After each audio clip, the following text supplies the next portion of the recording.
Hey, this is Lewis from Punk Rock Radar, and you're watching Crash and Bleed.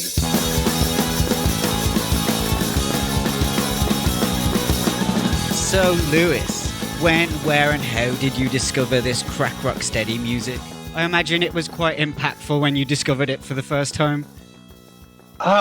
Yeah, I mean, I'm trying to remember. I think it was probably one of our friends in high school, most likely, because we were always like sharing records, or who was downloading what off of the internet, or got something from one of their friends of ours. You know, John and I have been friends since we were 5 years old or something like that. But we had a band that kind of started forming in high school, and we kind of were sharing everything with each other. So I think if I had to guess, it would have been one of our guitarist, Brian, introduced me to Choking Victim and Leftover Crack at around the same time. I think I was kind of late to the party, but I had probably heard Choking Victim maybe on like Give 'Em the Boot or something like that a little bit earlier. So but all I can say is that it was way harder than anything I was listening to at that point. So it was like a big change, because I think like a lot of people of my age around that point, mostly just on Epitaph bands, and listening to that Fat Wreck sound, a lot more cleaner sounding bands. So it was really fun to hear something a little bit, dirtier and heavier. It was a good time. So Would you consider it crust? Because I don't consider it crust, but I can see why it's crusty. yeah, I don't know. I mean, people always say that. I can obviously see there's some crust elements to it, and I think over the years they've lived more of they've definitely lived a crust lifestyle, maybe more than even some of the other crust bands. But I think there's too much melodic punk rock in there for it to be full crust for me. It makes it a little bit too enjoyable. I think we've kind of talked about this, but like I'm not. Maybe I'm tipping too much in my head here. I don't love a lot of these other Leftover Crack or Choking Victim like bands. Like I like the original, and I don't really love everyone who came after. So Yeah, well, I mean, this all started with the band No Commercial Value. How do you feel about this band? Because I actually really like it. The more I listen to that demo, the more I like it. yeah, I don't. I wish I had listened to it probably in preparation for this, because I have it somewhere on CD. I haven't listened to it probably in 20 years, so I guess I don't love it that much. But it's certainly something. Obviously the raw sound is there. I mean, going back to like a lot of the early CV records, like we got the original, the Crack Rock Steady EP. I mean, it's that rough sound is still coming through on those records. That was definitely heavy on the no commercial value stuff. But I don't know. Obviously, way underproduced compared to the older stuff. I hate to be a sound snob, but sometimes it does affect my joy to go back and listen to it. I don't know about you, but Yeah, I mean, I'm kind of with you on that, but sometimes you're just listening to punk rock, and that's true. it sounds like punk rock. I mean, it sounds like it was recorded in a garage. All the audio is squished up into one side of the speaker. You have to accept that.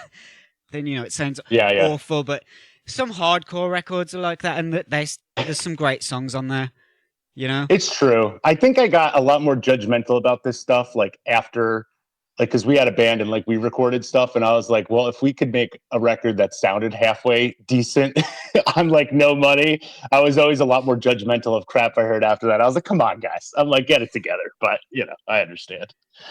So you were the singer of this band, weren't you? I was, yeah. I was the singer. John played lead guitar in our band. And it was mostly like kind of a hardcore-ish band, I'll be honest. Like, obviously punk rock elements, but I was more of a hardcore singer with like more of a screaming yelp more than anything. So it worked out. But we mostly geared it around what I was able to perform as, because I didn't have much of a voice, to be honest. That's exactly what I was wondering. I was wondering what your vocal style was, because would you compare yourself to Stizzer Crack? Were you doing that sort of gremlin, screamy thing? No, you know what? It's a lot more like I'm not very what's it called, gremlin-like, but I like that description. That's funny. It's honestly like Kill Your Idols. Have you ever heard Kill Your Idols before? It's just I know the like, name. Yeah. So very just straight up like that, like more of a a yell. Let's call it a yell for lack of a better term. But there was some type of melody there. But I always liked music that we weren't making more than music we did make. So All right. So how do you feel just in general about that sort of darker subject matter? Because a lot of the music that we can relate to, like a lot of it's yeah, positive, a lot of punk rock yeah. is positive, but then you have that heavy nihilistic side. Like, how are you with that just in general? Yeah, I mean, I would say I'm definitely not personally as negative as the band, right? But especially coming of age, like, when did No Gods and Managers came released in '99, right? So Yeah. I was like 15 years old basically. So this was like perfect timing to like kind of like feel like I'm really relating to these lyrics, for lack of a better term. It's very edgy. It's we're very satanic. I was questioning faith at that time for my life. So a lot of this stuff really lined up for me. As a lot of kids going through that age range as well, really depressed, a lot of depression issues going on that kind of like kept with me through life, my adulthood as well. So a lot of this subject matter really spoke to me in the extreme sense. So I don't know, it kind of felt like almost like cathartic listening to a lot of these records with the negativity.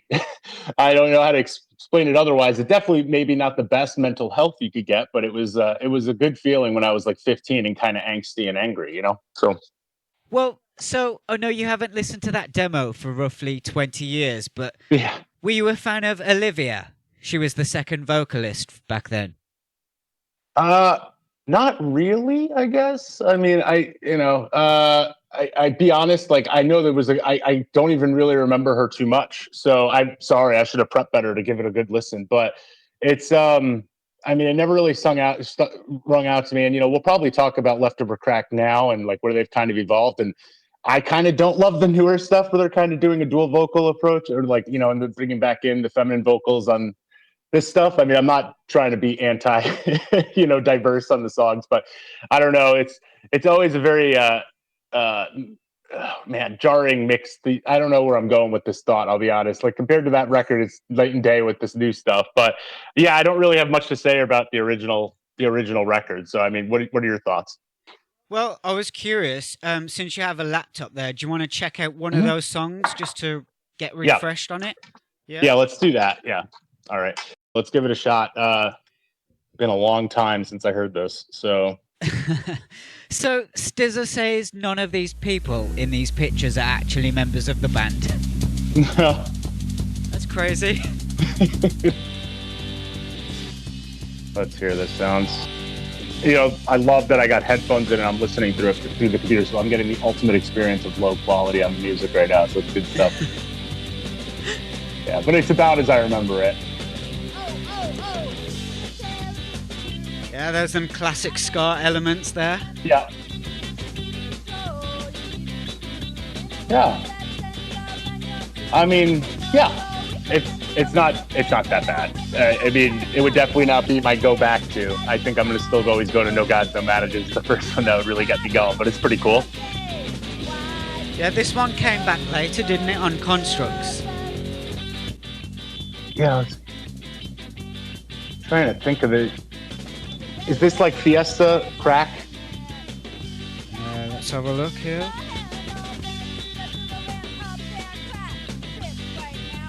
I don't know, because they shouldn't have changed the name a bit.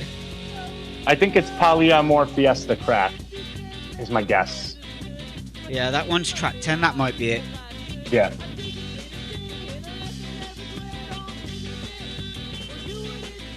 Yeah, this is cool. I mean, honestly, listening, I don't even make the connection to Conscious of the State the first, so it's kind of like a fresh listen for me to give this one. So I definitely got to give this another whirl. I mean, I think also the problem when I first heard this, we used to have to try to harvest this stuff like out of like, LimeWire and Kazaa and these other sharing services. So like nothing was on YouTube at that point. So they were even like probably more compressed and crappy, but it sounds like you can just listen to it here now. So that sounds like a good choice. I'm an old man, dude. You got to remember. So yeah, I think I'm only 2 years younger than you. I think I'm 36. Yeah, so I actually miss like the explosion of the internet because I just wasn't interested in the internet. So I came to this demo probably for the first time in 2012. Wow. Maybe. Okay. Yeah.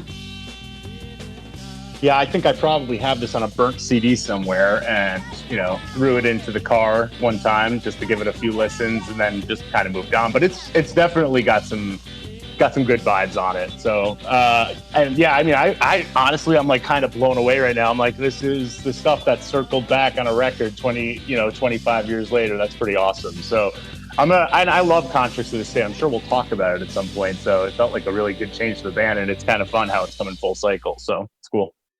Yeah, well, the awesome thing is, I just happened to run into Olivia in one of my first internet experiences, actually, when I was like digging deep through all this early crack rock shit. I just ran into her like just by chance, didn't even know who she was. It became clear later. Then I was like, wait, is this really you? Because like, on one hand, why would you make up the fact that you're this person? But she could totally back it up. She even told me that song was coming back on Constructs of the State, like a year before it came out. So I was like, holy shit, like I was in the know on that. So I was really excited to hear that. How did you meet her on the internet as like one of your big interactions? So I was just digging deep through like rare YouTube uploads, and I commented on something. About 5-6 months later, she commented on my comment. We just happened to become friends just through comments. And then about, I don't know, like 4 or 5 weeks in, I'm like, were you in the band? She's like, yeah. Like she thought I knew. That's pretty funny. That's hilarious. Yeah, that's great. Yeah, man. Yeah. Well, she seems like she's really cool then. I mean, it's always cool. Like I've always said this, like, people always have I'm sure you're going to cover some of their darker times of the band, but Leftover Crack in general, I haven't met Olivia, but like the rest of the guys were super nice. They're one of the nicest bands I ever met. So it's so funny. Like, and I don't know if that was your interaction when you interviewed Stizza, but he was a super cool guy. Yeah. So. Yeah, well, just one more thought on this demo. I come back to this demo all the time. This is where I absolutely love to start with this band. I appreciate pretty much every song. The one song that did not make this demo was Nazi White Trash. Ah, that's funny. Are you a fan of that early Leftover Crack version of this song? Because I usually skip that one all the time. Why is it not in your normal rotation? A part of me at times just thinks it's so immature. Yeah. The chorus especially. It seems so juvenile. But then again, it's like, it's funny sometimes. And then again, like, it gets its point across. It is kind of the perfect song for what it is. It is true. I don't know. It always stood out as such a good song because, I mean, Homeopathy is okay, but it's a pretty weak opener, I feel like. And that song always felt like the true opener. So I'll give it some grace on the subject topic. I think the riffs are sick on it. So the lyrics, I guess, never really bothered me too much. I love that song. So, yeah. I don't think the world has ever heard the no commercial value version, if it even exists. I don't think we have it. We can't find it anywhere. It's not surfaced. No. Oh, that's a bummer. No one's ever heard that no commercial value recording, if it even exists. They know it from Rock the 40. We got the Christ on that demo. Do you remember the Christ from the bonus tracks of the Fat Reissue? Yeah, I have that over here somewhere. Yeah, that's not a great song, but it's cool that it recycled back and came back into existence. So yeah, the Fat Reissue is an interesting one, turning that into a dual gatefold. But yeah, it was cool. What was that one? That's the one with the guy with the dwarves on it, right? Yeah. Oh no, he's yeah. Okay, cool. Yeah, Blag's on that one. Yep. So I've got something to show you. I've just sent you a link there on Discord if you open that up. Go for it. And this is kind of insane because I've just discovered this today, like in preparation for this. I'm thinking this is a new listing on Discogs because I've never seen it before. Okay. So have a look at this. Oh, okay. 10 City Records, Crack Rock Steady demo. This is a CD version of the demo. Have you seen this before? I've never seen it in CD version, no. I'm really wondering if it's just printed on CDRs. That would probably be my guess. So, I mean, it has a official record release. label. Let's have a look at these pictures here. The disc looks pretty official, honestly. Oh yeah, that is real. Look at that. That is cool. Check out the back cover too. Yeah. That's crazy that I've never seen this. Yeah, that is a cool cover. I do not own this. I really fell off of my CD collection. I do have some of their early stuff on CD, but it's all like lost in storage now. So I don't know. I know CDs are getting popular again, man, but man, they were just like no one cared about them for years, but it's pretty awesome. Well, this at the cheapest, if I wanted to buy this would cost me £73 for a CDR. No, not a Yeah, CDR. But I don't know how much it would be for you. It looks like $99 plus shipping. $99. Yep, with shipping. How do you feel about that? Like, is that worth it? Would you go for that? Definitely not for a CD. So, no offense to CDs. I know they have their own place and thing. Now, if it was a 7-inch record or a 10-inch, maybe I could justify it because it's kind of like a piece of art. But this is going into the debate about what is a collecting. You know, what are you a collector of? So, not a CD collector. I am a vinyl collector. So, have I made bad investments on vinyl? Oh, definitely. So, if this popped up as like a pretty cool get, I might get it. I mean, I definitely paid overpriced for like these guys, like, because these, I wish I had bought them when they came out, but I was 10 years old or something, right? So didn't really pan out. I have to get them aftermarket. But I'm not going to hate anyone for making a buck, though. I guess it's if people are willing to pay for it, it's what it is, right? So we might be inspiring someone right now to go buy that. But yeah, let's take a look at that Crack Rock Steady EP you got there. Yeah. Go. So bring it up a little closer. Yeah, do you have the insert, or does it even have an insert? It has, let's get it out of here. Oh, this is one of the ones that has the fancy seal up because it's worth more money. So sorry. So yeah, it's actually, the insert is the 7-inch sleeve itself. So there you go. Yeah. Yep. 7 inches in good shape, normal black, Nice. I don't play it that often, but yeah, it's awesome. I mean, obviously you can listen to all these. They released this, I think these combined as a CD EP as well, right? So I have that somewhere. Yeah, there it is. I have that one. Is that the same artwork that's in this CD booklet? It's on the other EP. Yeah.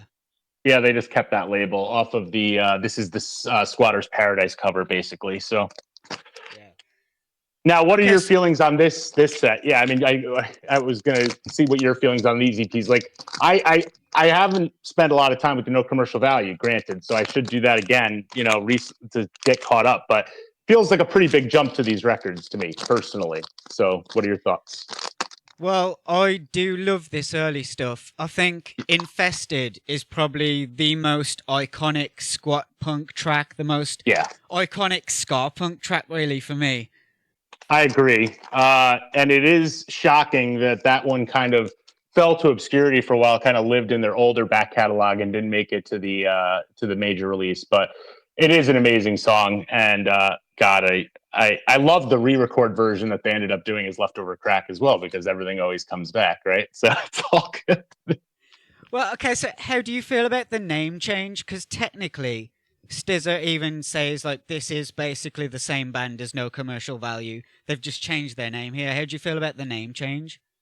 I don't know. I don't know if I have a feeling. I think they're better than No Commercial Value. I think No Commercial Value is a little long. If we're talking about the names, I think it's fine. That one sounds like a little bit more preachy than I would like. I think Choking Victim is my favorite band name of the choices. And then if we're going into the subcategories, like the Crack Rock Steady 7, I don't think is a great name, but I think is funny that they did that. I believe that there's also the Mexican version of that band when he formed it, like when he was living down south or whatever. So I don't know what that one's, if that technically has a different name or if you just say it in Spanish. but yeah, I mean, I think it's kind of a fun charm of the band, but I like that they've stuck with Leftover Crack now for most of the time, because it's just, how do you maintain a continuity of like tracking these records? It's made it hard to like keep track of what's what for me over the years too, because who has the time? It's like learning the lore of your favorite book, like to track the history of this band. So with all their different name changes and stuff. Yeah. I mean, that can be part of the fun too. I mean, you might end up discovering shit that you've never heard before. Yeah. But on the subject of choking victim, they had that I don't know if you'd call it like a motto, but it was that whole beware the wrath of the victim thing. What are your feelings on that? Because that comes up again a little bit later with the whole shoot the kids at school thing. We get a little bit heavy there. Yeah. How do you honestly feel about that? Is that being a bit too, what's the word? Is it self-pity? What is it for you? I think I thought it was kind of cooler when I was a kid. I think it is pretty lame now as I've been older and whatever. But it definitely struck a chord. I think a lot of their mottos or their slogans or their like imagery obviously took a big turn or took on a different meaning following like Columbine, because a lot of that stuff they were playing with before. And then, for America, that was like a first, I don't think it was the first one, but it's like the first one that people really remember, for school shootings. And it was like really changing things. So then obviously, all that other stuff come back. So yeah, I know what you're getting at with the stuff. I don't know if we could talk about it on YouTube, but it's certainly a little dark. And yeah, I think it's a little corny. But I think, yeah, I don't know what else to say about it without getting us on trouble. I'm operating under the assumption that there's no rules, there's no limits Yeah, here. yeah, all right. All right. So yeah, But just to touch on the well, yeah, Yeah, but go I want to know what your thoughts are on it, actually. on beware the wrath of the victim. Yeah, just that whole imagery. Like, yeah. Yeah, it changes sometimes, especially with age. I'm definitely one of those people that people do just walk all over. I'm a tiny little person. I can't really defend myself. So I got beat the fuck into all the time at school. That was kind Not of my good. life. So that was kind of eye-opening for me. Like, yeah, you should beware the wrath of the victim, because if I get the chance, I'm going to do something to you and you're probably not going to know about it. Like, I've stolen shit from people. I've done some bad things, like, in those early days. So Right. it did resonate with me. Now that I'm older, and that's the first time I've really thought of it as self-pity as well. I mean, I guess it's an affirmation too, though, right? I mean, I totally can see it from the realm of like feeling powerless, and especially as like a youth and stuff. And like you said, as you get older, you start to reorient your perspective and how this thing affects you. So it's I think art is art, though, right? So it's all part of the imagery of the early parts of the band, and it all goes with it. And I think that they were set up perfectly for like the early 2000s with that imagery and like the stuff that would come after. So pretty ahead of the curve on it. So Yeah. So just to touch on the Squatters Paradise EP, yeah. I think this is the first instance where I look at SZA as a sort of genius songwriter, Yeah. especially with Infested, especially with the Death song. I mean, Infested is literally the same four chords in that same order, just on repeat, and yet there's so many parts to the song. It's actually incredible if you listen to it. I just love the musical layout of that song. Do you think of him as a genius songwriter? Um, I think there's genius there. I don't know if I think there's definitely low points that certainly have come to the record. So I don't know if I like saying like I don't like that qualification for a lot of people. I kind of reserve that for a few guys in punk rock. I think like we can start talking about the Bad Religions and stuff, but I love that. Not like genius intelligence wise, but just for like longevity and to be able to write an amazing song. But this is a way big improvement over the Crack Rock Steady EP. So there's no question about that. These four songs are amazing. I'm just looking at it right now. Obviously, Born to Die as well, like is sticking in there. We have the first version of Suicide, I think, maybe like besides like like the early version, and then I'm not obviously a you fan mentioned. of that one. You don't like Suicide? Yeah, it's a yeah. Well, that's Not the the early one. version. The early version, but definitely Infested, and Death Song is amazing. So I do see him definitely coming into his own though. Like we're really seeing like a big leap like in songwriting by this record. So it's I'm with you on that. Yeah, so just Fantasyland. Yeah, If you could rearrange that track listing on that Choking Victim LP, yeah. what songs could you see from that Squatter's Paradise making it onto the album? Do you think any of those songs should have made the album, aside from Suicide, obviously? Oh, definitely. Yeah, I'm pulling up the. I should have it handy as like a small CD, but I'm gonna pull up the Choking Victims 12-inch here. I mean, I like these songs better than a lot of the songs on this record. So, I mean, I don't know if you feel the same, but there's definitely should be a spot for Death Song. I mean, Death Song could be almost an opener. I mean, 500 Channels is obviously the best song on that record. One of their best songs in general, but that song could be a strong contender as well. Infested, I feel as well has that same vibe, almost a starter as well, but could also be like a good mid song. I mean, but look at like the back end of that record. There's some stuff in there that could go in favor of these songs, I think. So Yeah, well, let's just point out what these weak tracks are because Corporate Trash was a Choking Victim song. Money Changes Everything, that never made it onto yep, this album. I There's a like Money couple of Changes tracks here. Everything too. Yeah, I like Yeah, Money Changes Everything too. I love that one. What do you think of the weakest tracks then off this album? Uh, Praise to the Sinners probably go. I think looking at track 12. I mean, it's not that bad, but I do love Hate Your State though. That's a really good one. Fuck Reality is a favorite. You know, I know people love Crack Rock Steady. I'm over that one. I'll be honest. I prefer most of this EP over Crack Rock Steady. Um, Fuck America's like just fine. War Story I like though, so I think there could definitely be some give and take. So yeah, I would definitely get rid of some of these, but I like them. I like all of these more than Crack Rock Steady. I got to be honest. Maybe not. You know, 100% all of them, but I think Crack Rock Steady gets a little bit too much love as like a seminal song. I'll be honest. So Yeah. Okay, so how do you feel about the way this album was made? I'm sure you read the book, obviously, and yeah, you heard about like Stizzo getting the punch in the nose there, and waiting in the park. I don't know what the fuck was going on with that, but it's kind of amazing that something so good was made in chaos, right? And so quickly. This is like it's hard to make a record, you know. So I I don't know how you can make something this good with all that chaos. So I mean, this is so maybe you are right. Maybe they are geniuses, you know, or they have a really great producer working on the back end. So it's probably a little bit of both, but yeah, I think obviously some of the insanity of it kind of feeds in the chaos of the band.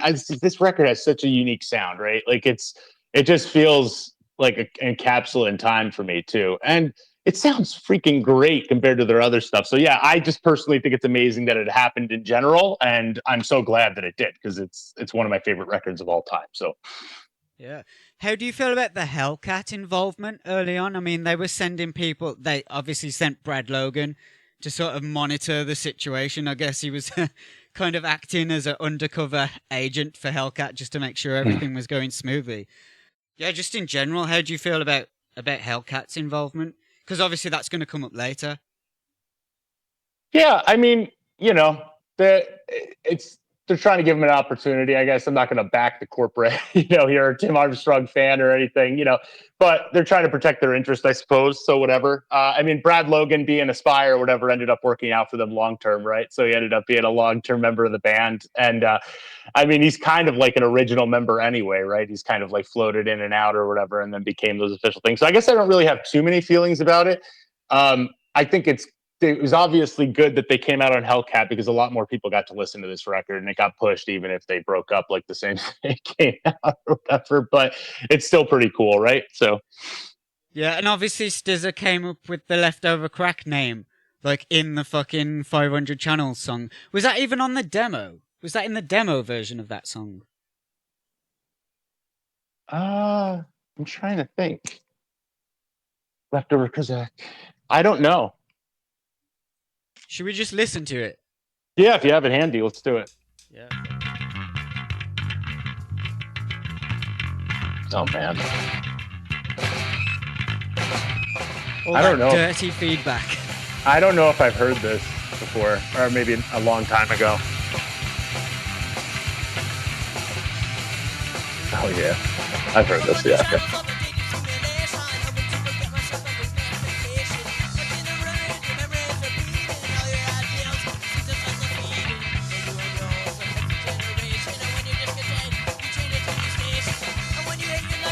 Yeah, it kicks into the chorus. This has to be one of the greatest choruses of all time. Yeah, it does not pack the same punch on this demo as it does on the final record. I mean, they really mixed the shit out of it. It is good though. I mean, this song to this day kind of still gives you those goosebumps, like when it really hits the chorus if you aren't in the right mood, you know, especially like driving or something. It's awesome.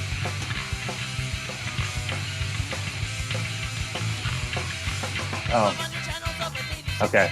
It just repeats the first verse. Really? Yeah, it repeats it. Yeah. Oh shit. Okay. God, one of the best bass lines, right? So good.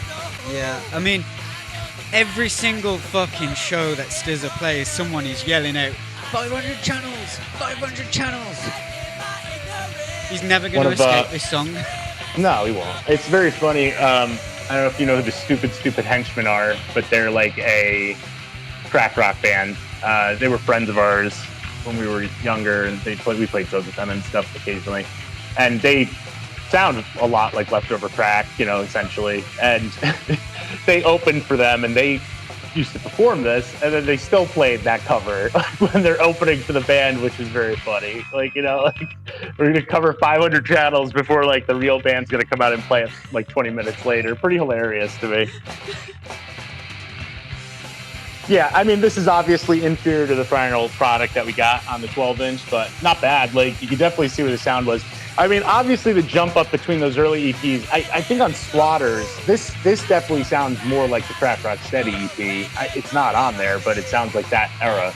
The Squatter's Paradise got that little heavier sound that then's really kicking it into the No Gods, No Managers. Sorry, the cat was making noise here. But yeah, I mean, actually, while we're talking about it, here's got my armpit up, but there we go. We got a little guy right there. It's upside down. It's hard to tell, but he's there. He's there with the sheep from Minor Threat. So I kind of put them together as like a joke there. So yeah. Just one final thought on this song. Have you seen them break into "Damn It" and "First Date" from Blink when they play this live?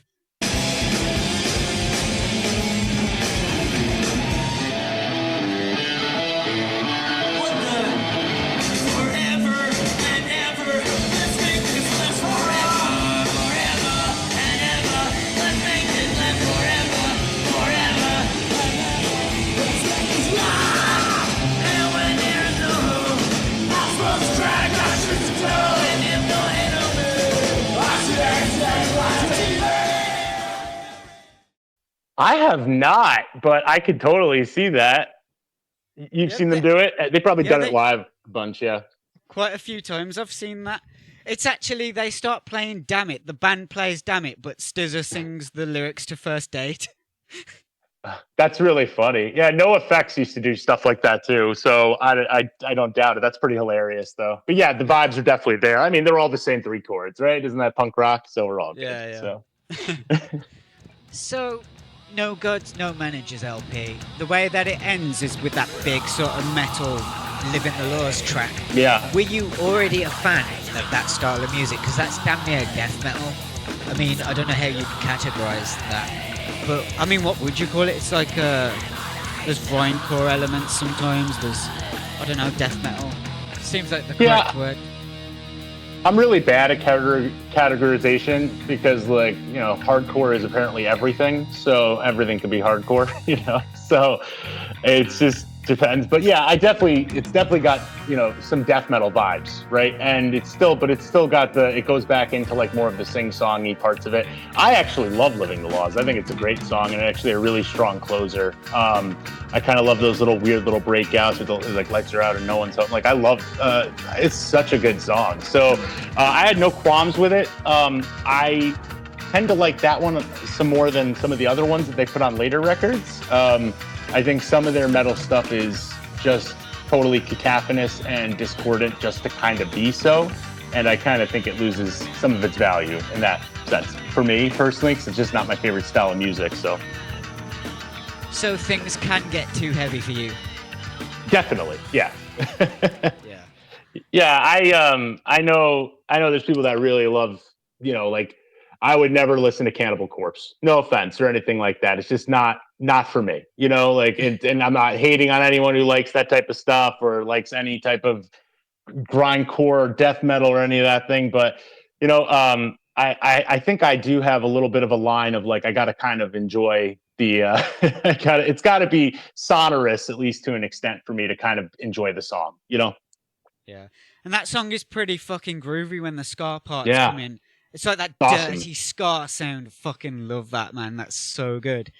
I mean, ska-core in general is just one of my favorite genres. Like, it's just the juxtaposition of going the heavy, the strong. I mean, this album and like, Destruction by Definition, like laying the ground. Like, I mean, that one, like the Suicide Machines, also has got a lot of those movements. I mean, this one's a little bit more heavier than that one, but man, those early bands just kind of knocking that stuff out of the park was so good. Yeah. And Stizza always says that how influenced by pop he was. So Yeah. I think you have The Victim Comes Alive 7-inch. Do you have that one? I do. Yeah. There's a pop cover on there, isn't there? Yeah. And we got what's the which cover are you saying is on here? Oh, maybe Yeah. Stizza said he covered something, but that song "Sweet Dreams" by the Eurythmics. Oh, Sweet Dreams. Yeah, it's not on this, but it's yeah, he's definitely covered that. And I think Money Changes Everything is also a Cyndi Lauper song, right? So They were yeah, both recorded for that record. Oh, they were. Okay, and then he didn't put them on here. Yeah, but it's yeah, it definitely makes sense. It's those are great covers too. I think the Money Changes Everything is significantly better than the Sweet Dreams, but the Sweet Dreams is pretty sweet itself. Yeah. I covered that Choking Victim version. Do you want to hear it? I didn't plan on it, but I might be able to. Oh, you covered it? Yeah. Let's hear it. Let's hear it. Yeah, play it on the thing.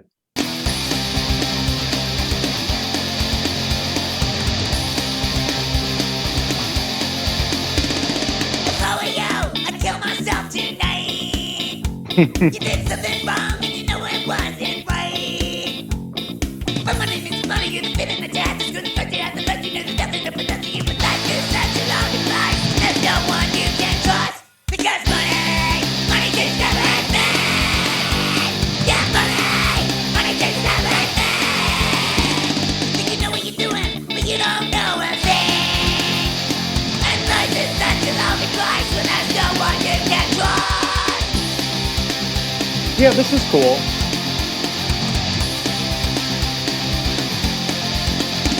Another time has come for me to go and die. You have to go away, I have to say goodbye. When I whistle, I consider it a team, but the team gets together. But the when you got a rubber, what's the last of the life is such a long life, and there's no one I can trust. And I'm gonna be bold.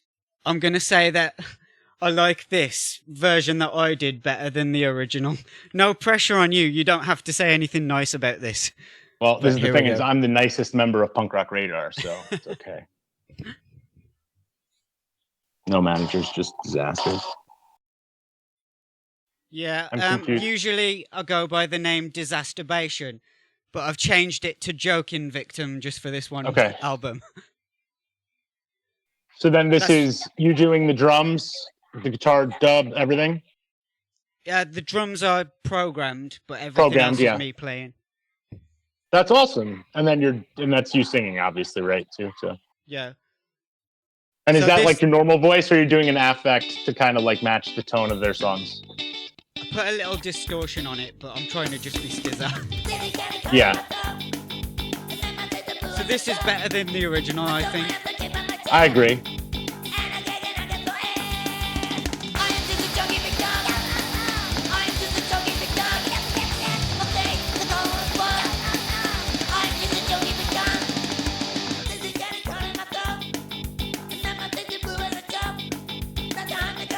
Yeah, this sounds pretty good.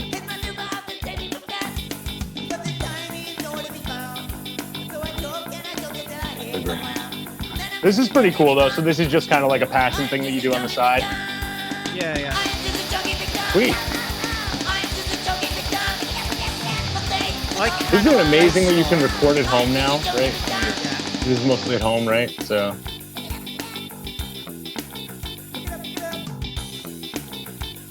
I really love this part as well.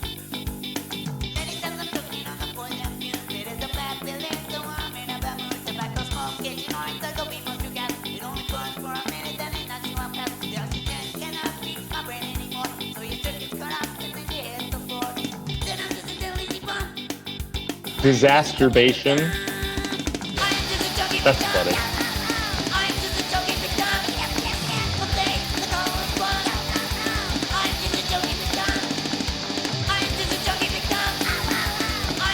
Yeah, man, this is really good.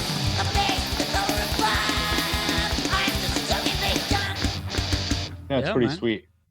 Cool. Part It's weird. one I of the didn't Conference. plan on doing that. No, it's awesome. I think it's cool that you did that. I'll definitely listen to. I want to listen to the rest of them because it's kind of like, especially like the older stuff that never got re-recorded. It's kind of nice. So it actually sounds like a higher quality version of it. I mean, you're obviously trying to stay true to the sound, you know, even going to like sounding like SZA. So like, what's there to hate about it? It's pretty cool. So Yeah. That second vocalist that you hear, that's me like trying to do a female kind of vocals. I cannot get a girl to sing on any of my recordings.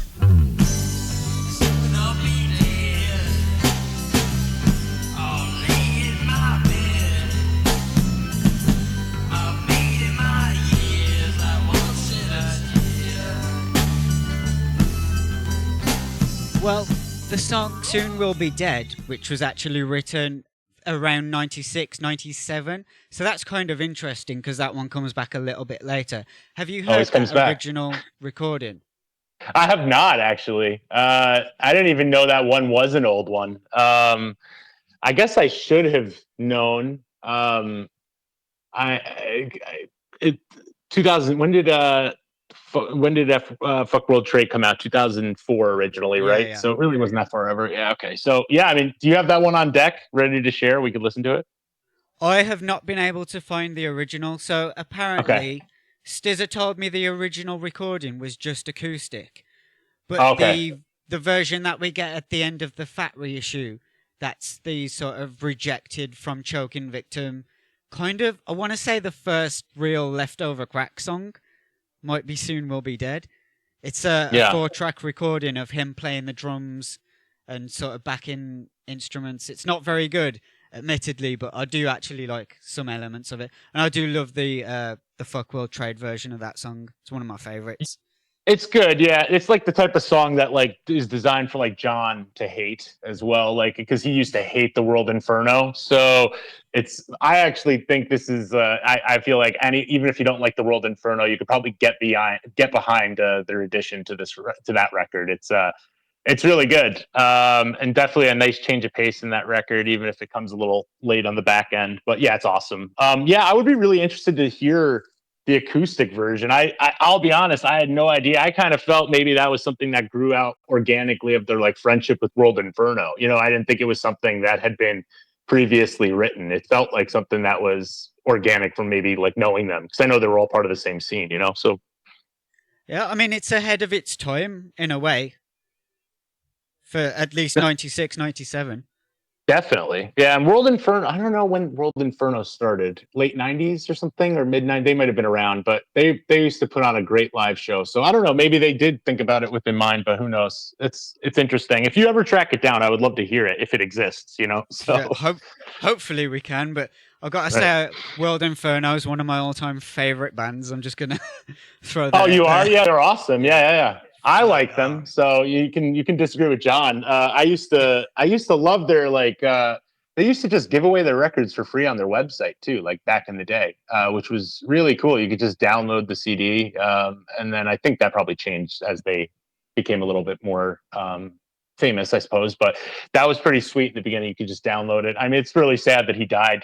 They made a lot of good records. I really love.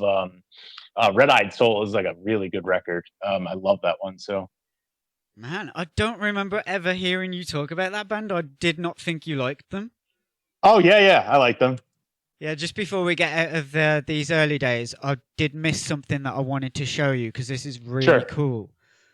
And I don't know if you've ever seen this. This is a promo cassette Oh of yeah, Choking yeah. Victim. You've seen this? I think I've seen this on Discogs, like when I was hunting for things that I didn't have, you know, because I was for a brief period of time, and I think I have most of it. I was trying to find every release like from the core band or like related bands on vinyl, you know, when I was missing like 3 or 4 records. So I think I've seen this stuff. This is pretty cool though. Yeah, as a tape release. Yeah, I mean, look at that back cover. I mean, this looks like a full-on legit album on cassette, and Yeah. it's just what, 2 songs? Yeah. They used to do this though for singles. That's the way they used to do singles as well. So Yeah, that's one hell of a collector's item. yeah, it is for sure. Yeah, that's awesome.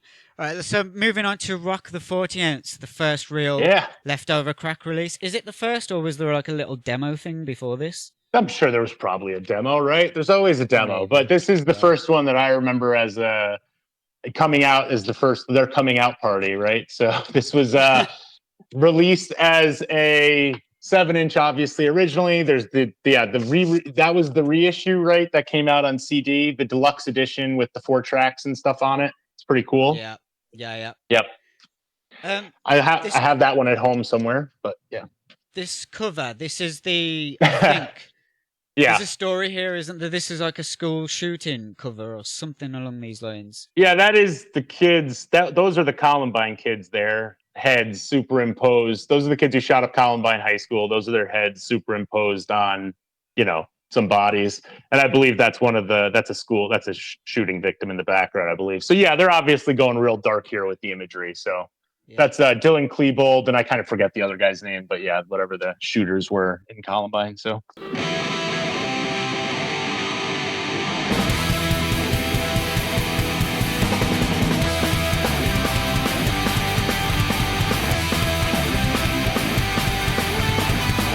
The original name of Rock the 40 Ounce was Jesus Has a Place for Me. I think this is the most re-recorded song. I think they have about 4 or 5 different versions of this one. I'm trying to think of which version is the best one. I think probably the one on Fuck World Trade is probably the best version of it. But yeah, I mean, yeah.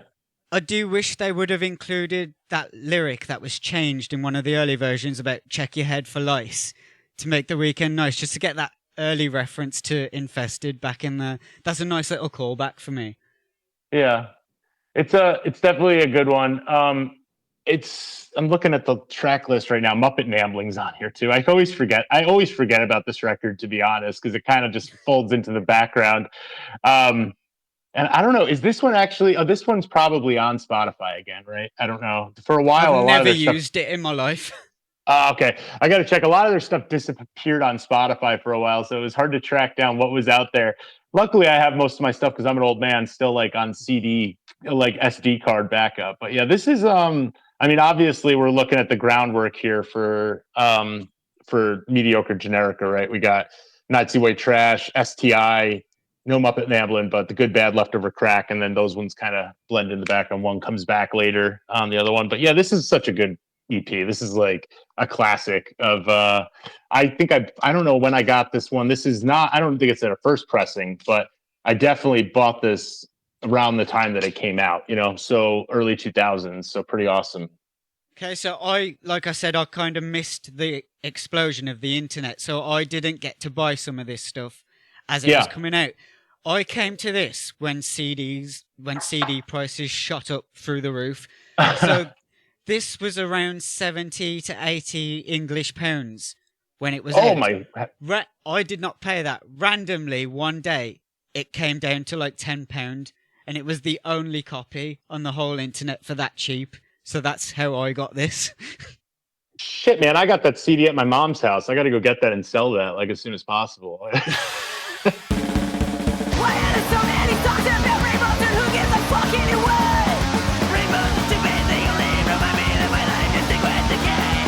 Yeah, so you are stupid if you don't believe it. I know we're all gonna die. Who will ever find it? The rainbow connection distinctly the worthless tonight. So how do you feel about that Muppet Namblin song, the one with Brody on it? Because like we hear in the book, there's that incident with Tim Armstrong letting Stizza crash at his place, and there's that moment with like they order like 20 boxes of pizza or something, and they didn't even let Stizza have any pizza. Like, I mean, yeah, I remember wonder that how story. that relationship worked, why Brody even ended up on that song as guest vocals. I do love it. I do, yeah. Her vocals rip, so it's a good song. I don't know. I mean, the song itself is a little stupid, in my opinion. I don't really think it's a particularly memorable track, but I love the vocals on it.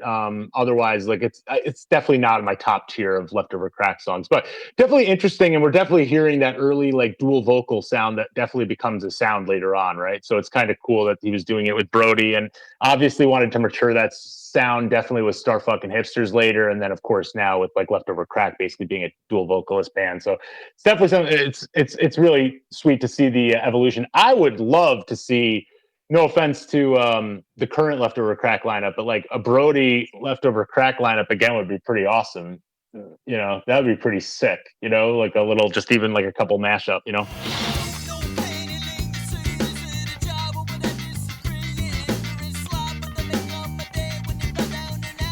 Yeah, I was just going to touch on that early version of Crack City Rockers that we get on the bonus tracks. Would you say that's the most Choking Victim-like song, Crack City Rockers? The early version, or just in general as a style of just song? In general. Yeah, let me look at I gotta look at the lineup, I guess. on this album, on Mediocre Generica, almost definitely. Yeah, looking at this track list, everything else is really heavy. I mean, Gay Rude Boys Unite, I guess, could be Choking Victim-y. So, well, interesting you say that. I think that was the very first Leftover Crack song written for Leftover Crack. Oh, really? Yeah. Yeah. Yeah, I think that one. Stizza words it. That's definitely a Choking Victim vibe song. I think Crack City Rockers is the best song on this record on Mediocre Generica. Personally, it's a great song. But this album has its charms because half of it is almost unlistenable, in my opinion, but listenable to me. But I think this is like this is a very inaccessible album. So my girlfriend, fiance, doesn't have the same music taste as me. This is a record that I would not put on in the car with her. Like, because it's like one of the ones that like, she'll just be like, this is just trying to sound like chaos sometimes. And I understand the appeal of it to me, but I could see someone else finding it pretty jarring. I don't know what you're feeling as a lot of these songs in this album. I mean, it definitely serves its purpose. It definitely gets the job done. I think I do actually love all the songs. I mean, what songs are we hating on?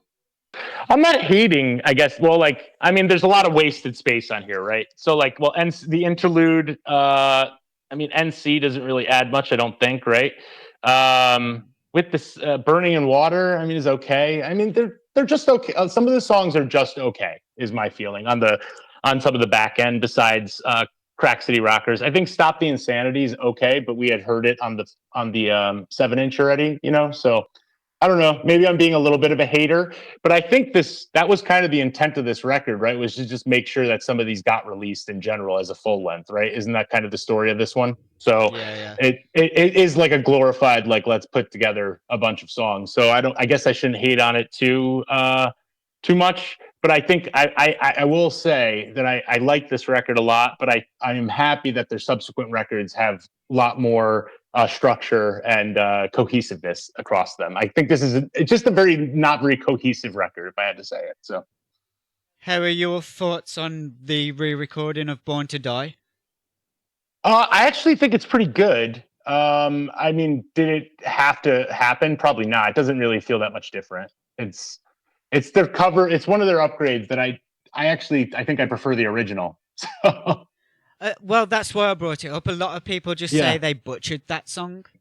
yeah, I don't think butchered it. I think the organs and stuff are interesting. Doing the kind of like trying to change it up a little bit. It's doing something, but yeah, I think the original just feels a lot purer. Right? It's just more of a straightforward song.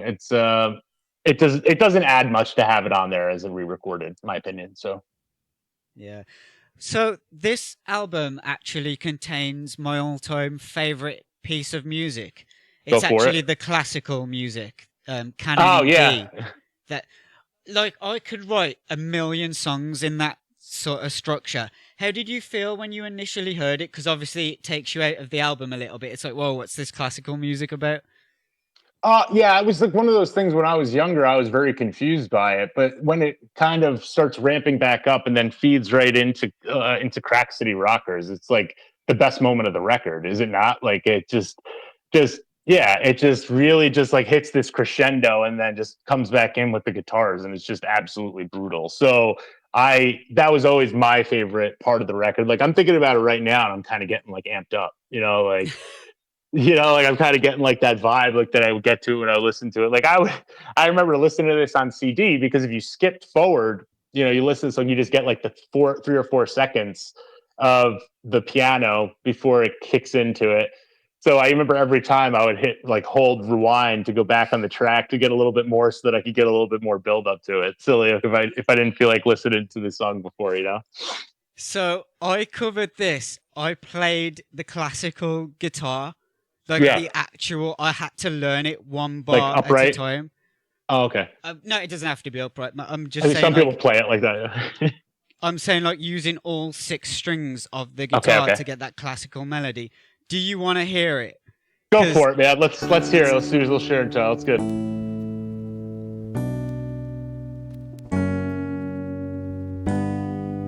You can be mean about this if you want to.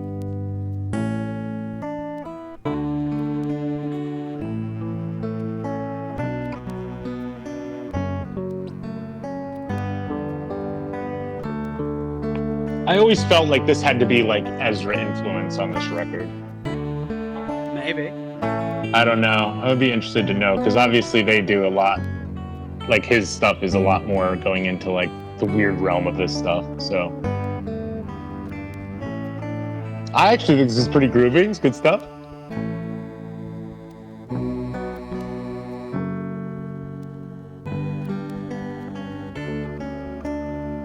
This is the tricky part now.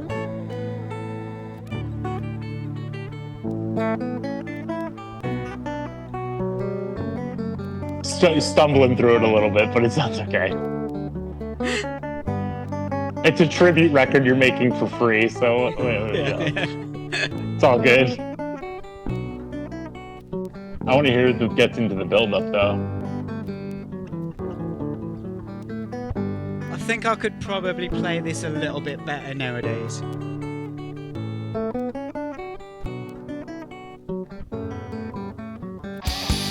Okay, yeah, there it is. God, this song's so good. It rips.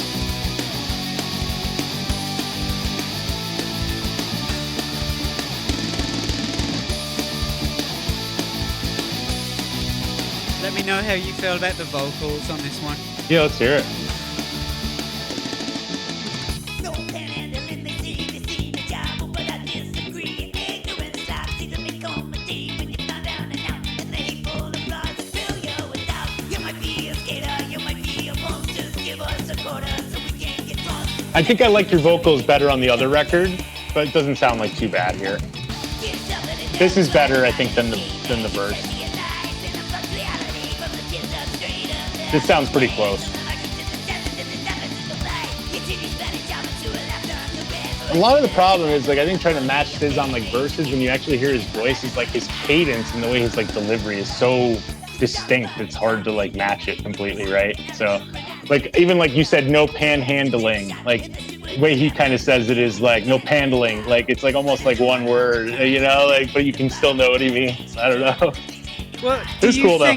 Do you think when he recorded the chorus, he was overlapping himself? Because I'm doing it all in one breath. I don't think he is.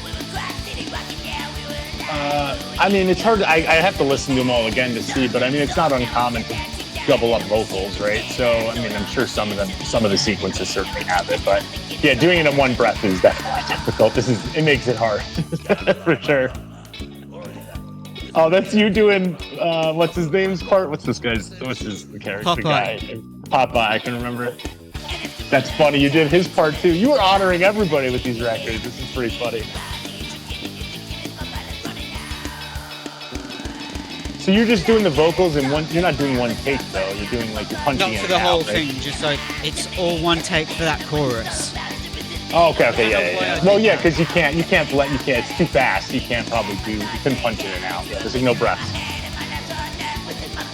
This is such a good song though. Yeah, this sounds pretty good, man. Not bad. I think there's a. Check this out. Sure.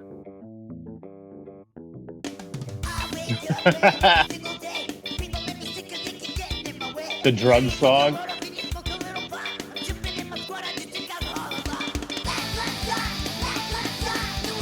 Now we're getting into the Crack Rock Steady 7 world here. Yeah. My fave was at one point my favorite iteration of the band. I really liked that split record with F-. I used to have the artwork for this release hanging in the office of my work office. So it was it was one of the ones I let sneak in that nobody noticed. So they kind of assumed it was religious at quick glance, and then not realizing it's Jesus with demon eyes. So that was pretty funny. So.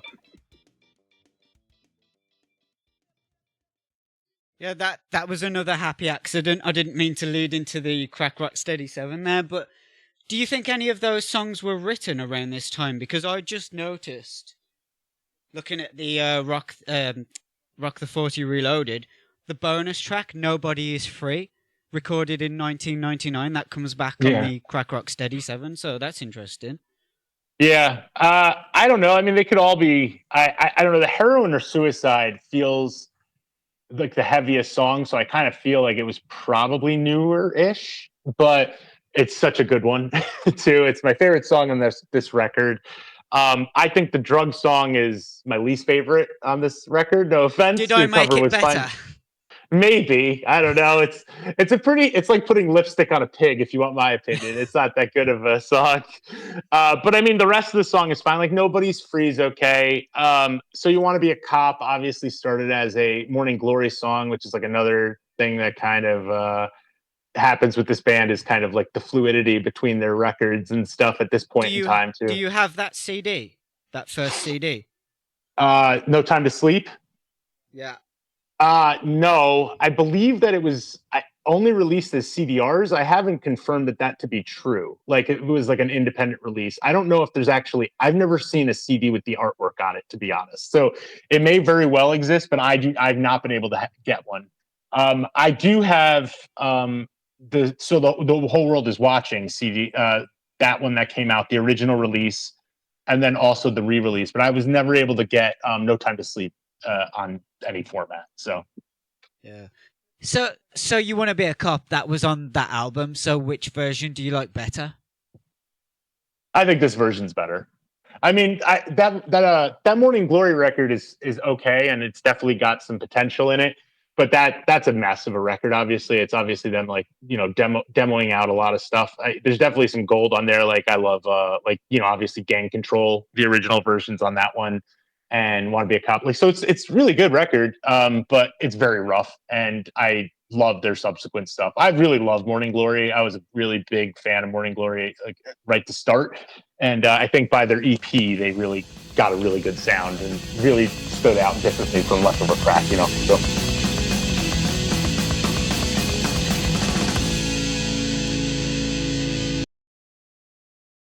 Well, I remember telling Stizza that this was my most expensive CD. Oh yeah. £24 this cost me, and I've since bought a more expensive CD. But one thing that bugged me because I spent so much money is the way that the end of "So You Want to Be a Cop" just suddenly ends. You know what I mean? It just cuts. What is going on there? Every version that we get, it cuts off. Is it like that on the vinyl? I don't know. I haven't listened to the vinyl in years, probably. I have this one on CD as well. I have that CD that you were flashing around, so it's saved off. I should go take a look and listen to it. This is a really old record at this point. I remember getting this at the Cracktoberfest and dragging this around New York City in like 90-degree weather. But we got 584 of 1,000 hanging out here, so this has got to be worth something, I guess, at this point. Is that the red vinyl? This is red. Yeah, I think there's a couple versions. So let's see. Oh, even the inserts are still there, which is good. Oh, Knife or Death Records sticker. Of course, I need that. Yeah, the red. Pretty basic label from F-, but I like that label a lot. See, it's just something on the back there. So it's pretty cool. I love this record. We're not going to talk about F-, but these are some awesome F- songs too. Like their side of this record rips as well. I love F-. So yeah, we can talk about F- if you want to. I do really like that band. Oh, you do? Yeah. No, I mean they're a band that like not a lot of people talk about, right? They just never made too much of a splash. But those three, yeah. Go on. I was gonna say one of my favorite female vocalists, Jen Johnson, from that band. Oh yeah, yeah, they're awesome. Yeah, she's great. Everyone in that band is like really cool, and they clearly have a vision for that band. Like we're just gonna create these like face melters in like a minute or less and just enjoy them. And I mean they obviously did a little bit longer songs, I think in Sweating Blood, like their last full length or whatever, but it still was short and to the point. They're a great band. I mean anyone who's not really spent time with F-, sorry, the cat might knock over the camera here, so I'm gonna knock him out of here. Hey buddy, get out. All right, so yeah, but yeah, that's a great band. So there's not really much to say if you haven't listened to what's it called, to F-, definitely give them a go. So yeah, and do the song Better Die. That's my all-time favorite F- song. I'm gonna ask you, when do you think this Crack Rock Steady 7 thing was recorded? I have no idea. Stizza said it was recorded around 2002, 2003, but here it says 1999. I don't know if you can see that. Yeah. I mean, it sounds way more advanced than Mediocre Generica, especially the first track. I agree. I'm surprised. I would have thought this was way later. You know what's funny? I've had this record in storage, like, just over in display for so long, and 2 seconds with my cat here. Now it has an irreversible ding on the edge because he just knocked it off. No. So at least the vinyl's okay. So these are the price of glory that you have for having pets, I guess. Oh, well. Yeah. I'm going to try to maintain my emotions for the rest of the call, so I'll be all right. Yeah, just one final thought on Baby Jesus Sliced Up. That's such a good name. I wish that was a full-length album for them. I really do. It's so good. Yeah, it is. It is very good. I think the charm of it though is the split record, because I really love the F- tracks. I think these are some of the best F- tracks they ever put out too. It's just such a strong record. I would have loved, I know we get that Leftover Crack Citizen Fish split, which whatever, but I would have loved to see a sequel to this one with F-. I don't know. Citizen Fish is another band that not very popular on punk rock radar. I have a certain affinity for them, but I would not describe myself as a super fan in any shape or form. So, yeah, that kind of leads me nicely into asking how you felt about the censorship of this stuff, because Citizen Fish actually changed the lyrics so they weren't taking shots at Rancid. How do you feel when Epitaph Hellcat stepped in and censored Shoot the Kids at School and changed some of the song names? Even Stizza said changing some of the names didn't even make sense because they weren't offensive to begin with. I mean, yeah, I'm not a big fan of it. To them step in and like change, unless they have the artist's agreement. I mean, they're obviously going to agree because they want the record to come out. I'm sure. I don't know how much control they had over, the format that the record's going to come out, what's going to get released. I have no idea what their deal was with them or how it actually shakes out. But, obviously you don't want to get in the way of their artistry, even if it's, not very popular stuff to be showing at the time, or, even in good taste. Like, it's probably most of that stuff's in bad taste, right? Obviously. I mean, that's part of the charm of it too, to be in bad taste. So, I mean, yeah, I'm not a fan of the censorship. I guess if Leftover Crack, I don't know if they had the recourse to kind of say like, well, if you're going to censor it, we're not going to release the record with you at all. I don't know if they had that option or if they just said, I mean, I guess it's all to history now, what route they went down with that. So did he give you any details when you guys talked about it, or no, besides that, or if they were thinking about leaving the label or if they couldn't, I guess? Yeah, he did talk more about it. I just cut that down because some of it wasn't interesting. Obviously it was very one-sided. We don't have Tim there to say his piece. And then there's a moment where his camera falls down, and then we tried to get things back on track, and then we just forgot that we were talking about that subject, so we never really completed our thought on that. But one thing that's kind of interesting, because this is a controversial band, is if they hadn't held that record back, it wouldn't have come out on 9/11. Yeah, it's funny. Yeah. The crush pressure way down upon the weary back. The tedious routine, the day-to-day what to attack. The poisonous pollution and the poisonous... Hellcat's setting it up and they're knocking it down with their second release, picking the most picking. I mean, so we could talk about if the original cover with the kid with him carrying the gun into the playground is offensive. I don't know if it's in bad taste for sure, right? So people aren't going to like that. It's being very provocative. But then we get into the realm of like, here we go. Now we're making a scene with this record. We're going to put out with a shirt that I owned, that I was given by the band when we played with them, that I never would have worn ever in public because I live in New York State. So it's not a very popular thing to be mocking 9/11, especially around that time. So for whatever the thing was, I mean, they had some balls, and I mean, I'm not surprised they got banned from a lot of clubs in New York for doing what they were doing, so. Yeah, so this is a masterpiece of an album. This is my all-time favorite thing that they did. Yeah.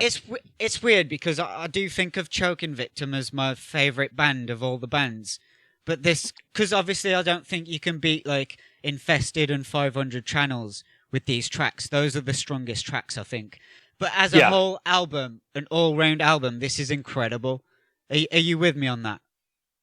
It's weird for me. Like, I think this is a good record, very good. It's an incredible record. I don't know. Like Elliot, like always talks about this one on the channel, like just how this is no question the best Leftover Crack.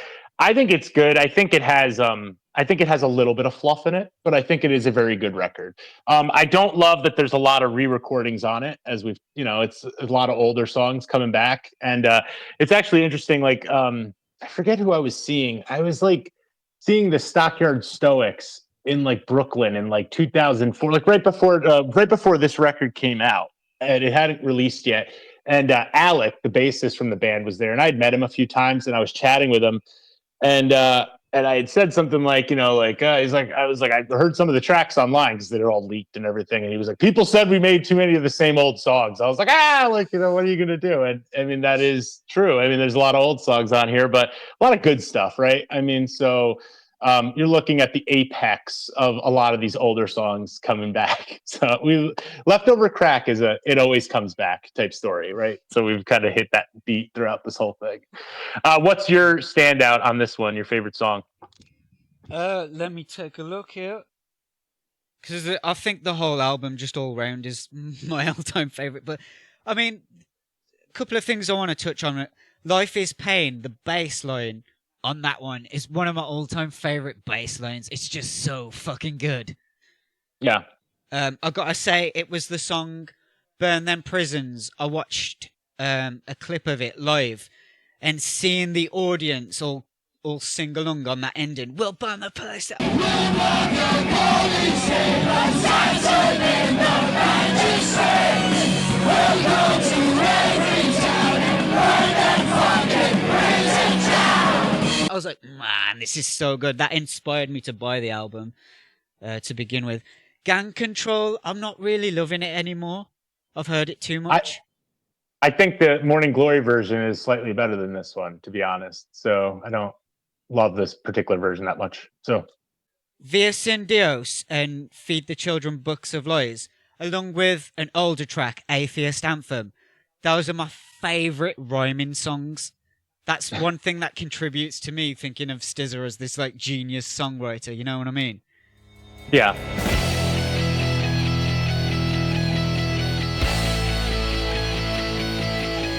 Super Tuesday was an old song as well. I like the version. I like the version on this one better than the original version as well. So once again, another re-recording that was really good. One Dead Cop was obviously that was like the shocking song from this record, right? That one got a lot of coverage when they came out, if I remember. But I never thought helps that it has that intro about the guy talking about he's going to kill a cop if he sees him. Yeah, it does help. Yeah. Yeah. Soon We'll Be Dead, obviously one of the greatest songs. Operation Move's just okay. I don't think it really adds too much to the record. And I think that was released also on a sampler, like on a compilation record. It's like Against Police Brutality or something. I have that somewhere. I didn't think that was like a crucial track on this record. But yeah, this is an amazing record. So I get why people say this is the best leftover track. So well, I had it written down in my notes. Just again from talking to Stizzer and finding out why they brought some of those older tracks back. This could have been a very different album. Yeah. So I wanted to bring like a little punk rock radar element into this because obviously I'm a huge fan. I would like to see if we could agree on knocking a few tracks off and replacing them with those bonus tracks to get the alternate version of Fuck World Trade. I guess the goal is to make it less epic, more similar to the first album. Because I think Infested could have opened this album.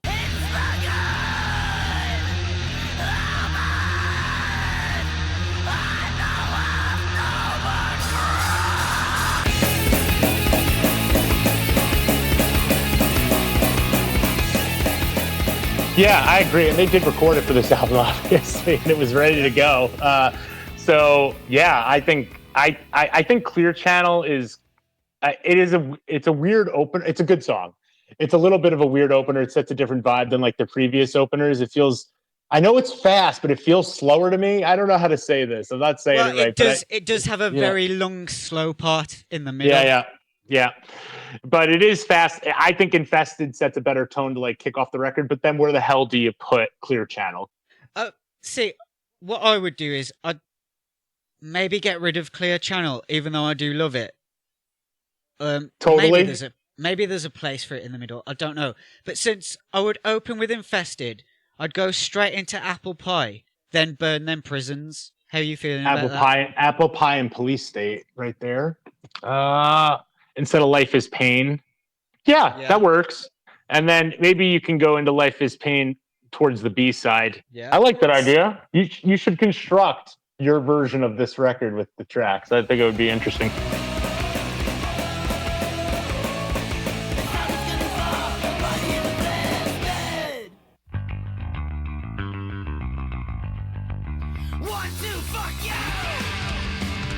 Well, what are we going to do about track 4 here? I think if you cut the long intro of Clear Channel, it could go there, but maybe I'd want to put Band in PC there just to keep that high energy going.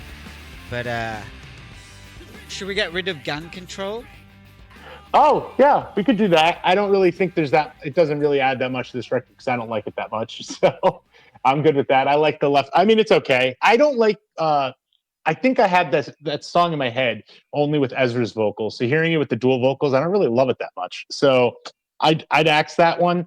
I don't know which one I put in that spot. So we have, I mean, I guess you could throw the Christ in there. Why not? So, well, I don't know. Maybe that works better on the B side of the album because it might be a little bit much to throw that one in at track 4. Are you not a fan of Band in PC? It's okay. I don't know. Nothing special. I mean, I don't really, I wasn't really super familiar with that one. And I actually, my original like downloads from the internet of like the B-sides, I didn't have that one like back in the day. I don't know if that came out later, like it was just more easily to find. So I don't think I really heard it till the Fat Wreck re-release, and then at that point, or it's on Leftover Crack. I forget, it's on both of them, right? So I was like, yeah, it's okay. I mean, it's just okay in my opinion. So Yeah, I think the inclusion of that song on this album would contribute to making it more fun. It's a funny song as well, I think. yeah, there isn't a lot of fun on this album. You are right. Gang Control is probably the most fun, and we got rid of it, I guess. So I don't know. Down!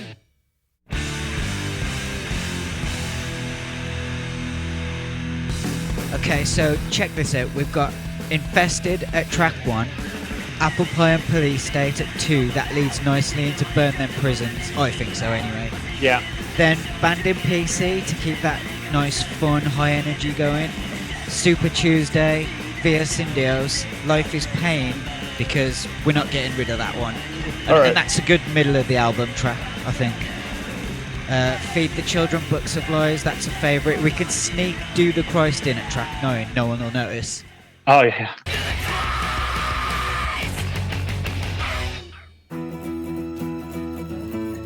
Then One Dead Cop, that always felt like a track 10 to me. Yeah, let's do that, yeah. Rock the 40 stays at track 11. You Can't Go Home, are we keeping that one? I could axe that one. Yeah, I wouldn't miss it that much, I don't think. Do you like that one that much? I mean, it's okay. It's definitely a change of pace on the record. Yeah, it does slow it down right in the middle as well. I mean, I do love it, but yeah, let's get rid of that one. And that'll make room for Do the Christ. We'll keep it to 13 tracks. Yeah. Since you say Operation Move is only okay, and I can agree with that, we should get rid of that one. Yeah, just keeping it to 13 tracks. Unlucky 13, but... Yeah. Since we're getting rid of Operation Move, what's ending the album? Good question. Soon We'll Be Dead, most likely. I mean, that seems like an album closer anyway. So it could have definitely been the album closer. Like, I think if this record ended at that track, I mean, it doesn't really change that much, does it? Do you think? I mean, I don't know, because where would you put Gringos? Because I wouldn't want to remove that one. I mean, it's a good song, but I mean, I could be right before that song, right? I mean, I don't think the ordering really matters. I haven't listened to that one. That's real deep in the B-side, so I haven't listened to that song in a long time, but it is a good song now that I'm thinking of it. But I think it could easily be the penultimate track before Soon We'll Be Dead, I think so.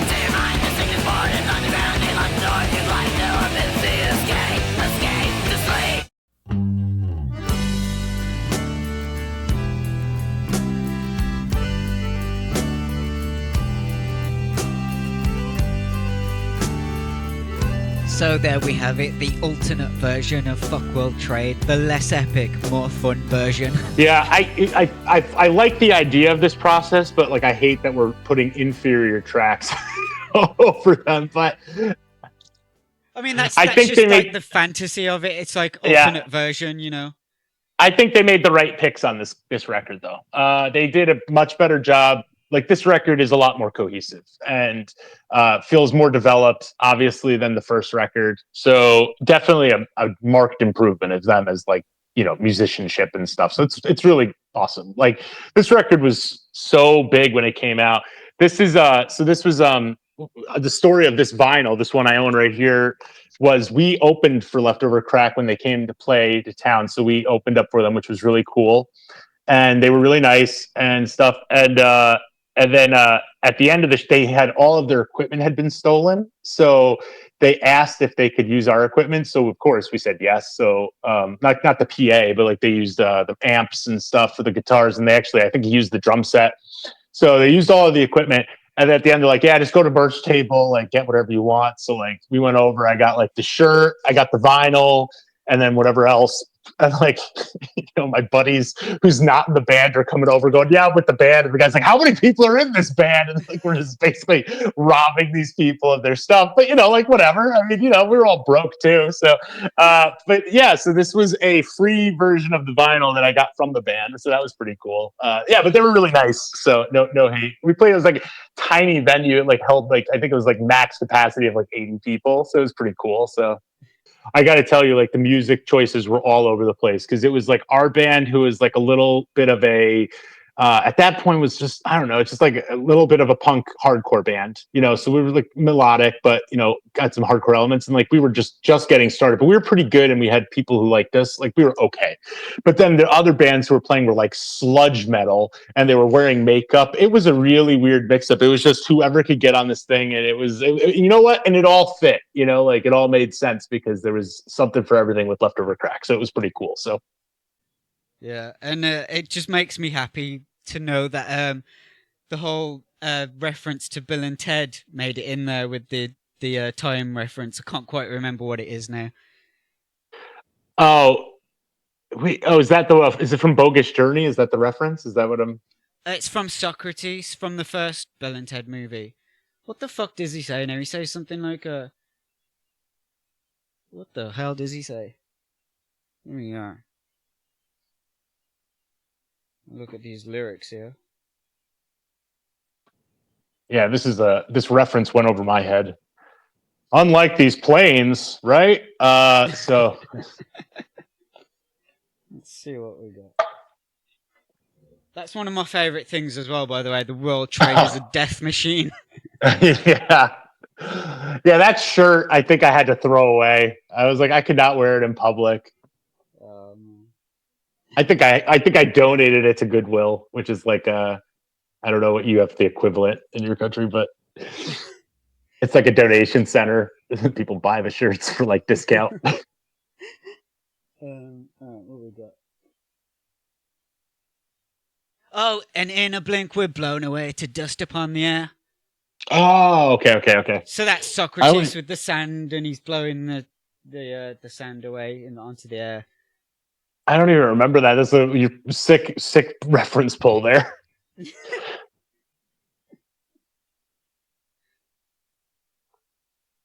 Oof. Yeah, all we're right. coming up to Citizen Fish Leftover Crack here.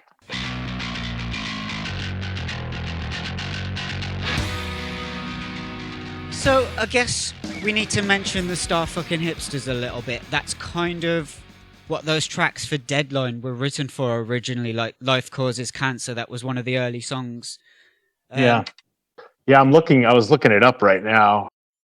These histories are usually crazy. I'm looking on Wikipedia, so who knows? But yeah, it was a different singer on the first record, right? I haven't listened to From the Dumpster to the Grave, like the sequential, like the second and third record in forever. I listened to Until We're Dead when it first came out. I thought it was pretty fair. Like I thought it was an okay record. I didn't love it. And then I kind of lost interest. And I think we did I listened to them again, I think for the first time or second time when we did like a punk rock radar reviewing of all this stuff, where we were going to, and then we kind of abandoned it. So I don't know. They just never super connected with me. I think they're okay. But it just didn't feel like Leftover Crack, I guess, was always my feeling. I don't know what your vibe on them was. I'm never a fan of side projects, but I do really like that band. Because, I'm just a sucker for like female vocals, especially if them gritty and screamy. And obviously they had Eula Berry from World Inferno on bass a little bit. Some people say she wasn't really in the band, but I've seen quite a lot of footage with her. I'm trying to get her on my podcast. That'd be interesting to get her side of the story on that. But yeah, that would be cool. Just in general, like, what are you making of these tracks on Deadline? Because there's some special ones on here, I think. I really love Baby Punchers. That's kind of fun. Yeah, it's kind of fun. Yeah, I don't know. I mean, they kind of... a lot of these seemed a little undercooked to me. They felt definitely of the age. Like, I mean, what year did this come out? I'm trying to remember. 2007? Yeah, so it was pretty... not too long after, so it definitely felt similar vibes, but they felt a little undercooked compared to like Fuck World Trade. You know, I know for lack of a better word. Some of them sound that's a little not easy to underproduced. Yeah, follow up yeah, that album. yeah. That I was agree. Steve Albini as well, worked on that album, so that's kind of a Yeah. hard follow up. Yeah. The intro is funny, you know, whatever. Genocidal tendencies, out comes the M bombs. Okay. I know people like life causes cancers, kind of meh. People hate World War IV, I think, because it was trying to sound like more like a straight up pop. It was like more like a straight up pop punk song. Uh, I kind of think it's okay. Like it's something different. It doesn't really work that well with the rest of the record, but it's something different. But I don't know. I guess I wasn't overly impressed with this record. I think the covers weren't very good either by either either group. The Citizen Fish ones I think are better than the Leftover Crack covers though. So Uh, what's your I'm, yeah, go on. I'm surprised you say people don't really like Life Causes Cancer. I think that's like the standout track on this record for me. I mean, that bass line, like, come on, man, that's awesome. I don't know. The music's okay. I mean, I don't know. The lyrics is the kind of silly. Like, I don't know. I don't know. Silly is not the right term. I don't know. It was just like such tonality is all over the place on this record, I guess. So I don't know. I still don't know what to make of it, to be honest. So Well, okay, so apparently Ezra was pilled up and lost under a bridge somewhere when they were supposed to be recording this. So when Yeah. he comes in to do his vocals, that kind of explains why his vocals sound like that on Life Causes Cancer. It sounds a bit slurry, a bit fucked up. You really don't know what he's saying. I kind of love his vocals on this record. So, you know, the more the pills, the merrier. So it sounds pretty good. No, I know they had a lot of their things, but yeah, I don't know. It's a weird record. I mean, 8 songs is a lot of songs too for a split. So you're getting a lot of record here. It's pretty good. I mean, I would say compare. I think it just felt like such a step down. I think that's obviously history putting against it. That like you're following up that record. This is coming out next. It's going to get overly criticized. World War IV is a weird song. So, and then you got Citizen. You know, no offense against Citizen Fish. I probably would have led with Leftover Crack as the album starters, just because I know Citizen Fish has a dedicated fan base and they've been around forever and people love the Subhumans and stuff, but Leftover Crack is clearly a bigger band at this point when this record comes out. So it doesn't really make a lot of sense to me to put Citizen Fish as the starter. You know, Leftover Crack recorded an intro track. Like it feels like it should be starting the record. Like it's all over the place. But I do like the Citizen Fish covers of, I mean, the Clear Channel you mentioned already because it's changing the lyrics to not piss off Tim Armstrong. It's the cover is meh, you know, it's fine. I actually kind of like the Money cover because it sounds so unique compared to like how Money sounds. So, and I like hearing the choking victim. So that was good, but I don't like dislike Citizen Fish, so I can get into it. But yeah, I just think a little bit of tweaking, reordering could have benefited this record for sure. So, But are you happy that they changed the lyrics? am I happy? No, I mean I don't really see what it benefited had. Like I don't really get being scared of Tim Armstrong, I guess, but maybe you should be. So I don't work in this industry. It's hard to say how much power he has to like destroy your career or whatever. And maybe it was a concern of theirs. So I don't know. So Okay, so what do you make of Fat Records' involvement with Leftover Crack? Do you think they belong on Fat Records? no, not really. It was a really strange signing, but like, where do you go at that point? They had already done their time with Epitaph, right? So they've been on Hellcat. I mean, I guess they can go to Epitaph proper if Epitaph would have them, but at this point, I think Epitaph was the mid 2000s. They were really going strange ways in their signings and stuff. They had like no punk band, like not a lot of punk bands besides the classic ones. So I don't know where they go. I think Alternative Tentacles probably made the most sense as like similar like ethos and like their approach to music and stuff. So that felt like they should have probably just stayed there. I don't know why they didn't, I guess, but Well, I think yeah, it's because I think Jello and Stizzer were starting to fall out. Okay. Because obviously, when I talked to Stizzer, he mentioned he was going to have Jello as like his answer for the most iconic punk rocker, And then he kind of said, what did he say now? That Jello, I guess, maybe took too many pills in his life and he started to remember that Stizza had done things that he'd never done.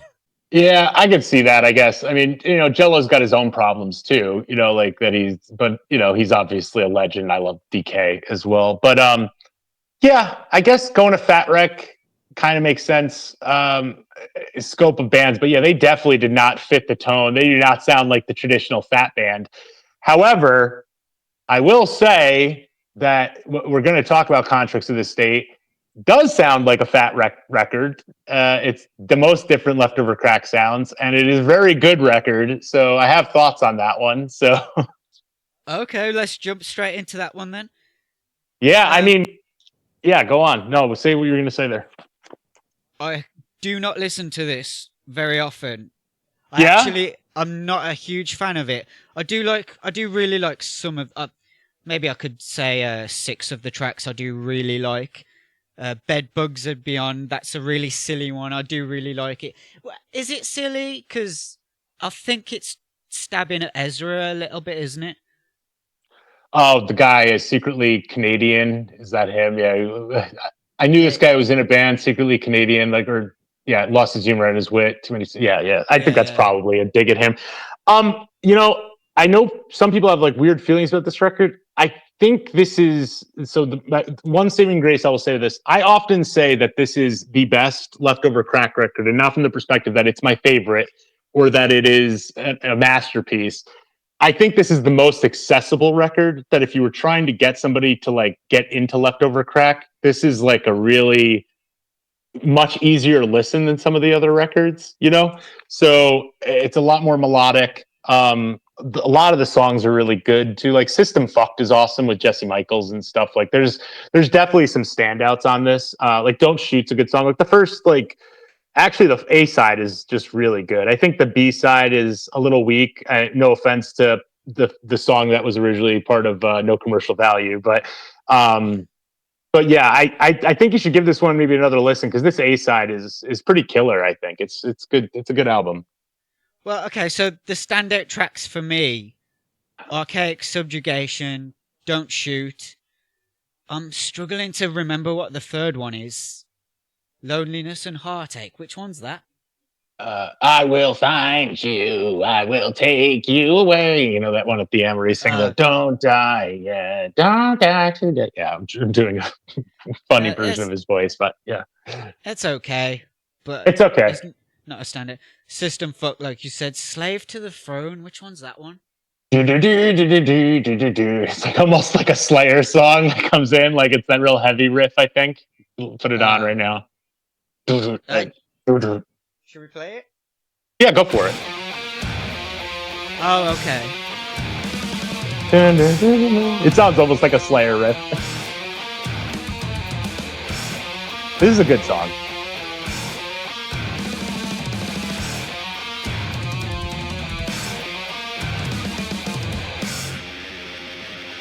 I don't know, man. I just remember feeling disappointed when I got this one. I think for me, because this came out, I don't even know what year it came out, 2015 or something? Yeah. It felt like such a long time. And I at least kind of appreciated that it kind of felt like it was doing some things different. Like, it obviously was taking the band a little different ways. Like, I don't know. I don't know. I thought it was pretty good. And I like the dual vocalist added in, It's got the female vocalist on a few tracks. That was quite good. So, man, I don't know. I always like this record. Like I said, this is, if I had to play Leftover Crack in a car for somebody, this is the album I would put on, most likely. Like if they're a non-punk band, but probably if they're a punk band, I would start with, something else instead of that. But this is I think it's a great record. I know people don't like it that much, but I love it. So it's definitely really good, in my opinion. Yeah, so this is okay because it's fast. But yeah, obviously it's just not memorable for me. Yeah. And then it goes into the acoustic version, the acoustic intro of Bedbugs and Beyond. This is Kate Cush, the female vocalist. She's incredible. I think she's probably my favourite part about the album. Are you noticing in that track Bedbugs near the end, there's a moment where it sounds like the entire mix of the song changes? A little bit, I guess, yeah. But what notes you got on this? Is a different vocalist? No, well, I can actually just show you what I mean here. This is Days to Days, right? Yeah.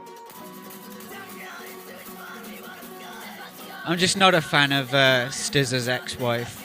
Just regardless of their relationship, I just wasn't a fan of her as a person. But I'm not trashing Yeah, her. I didn't love her band either. So this place that they're filming at, this is some kind of like a famous police show building or something like that? Yeah, here's what I was thinking of, like wherever the hell they are. It's like a tomb or something. Apparently that's where they filmed a show called True Detectives, which is interesting. Well, this song does rip though. Yeah. And I just remember, like, when I heard Kate Cush's vocals for the first time on this track, I was like, man, this fucking rips, you know? She's incredible. Yeah. Yeah, her vocals are amazing.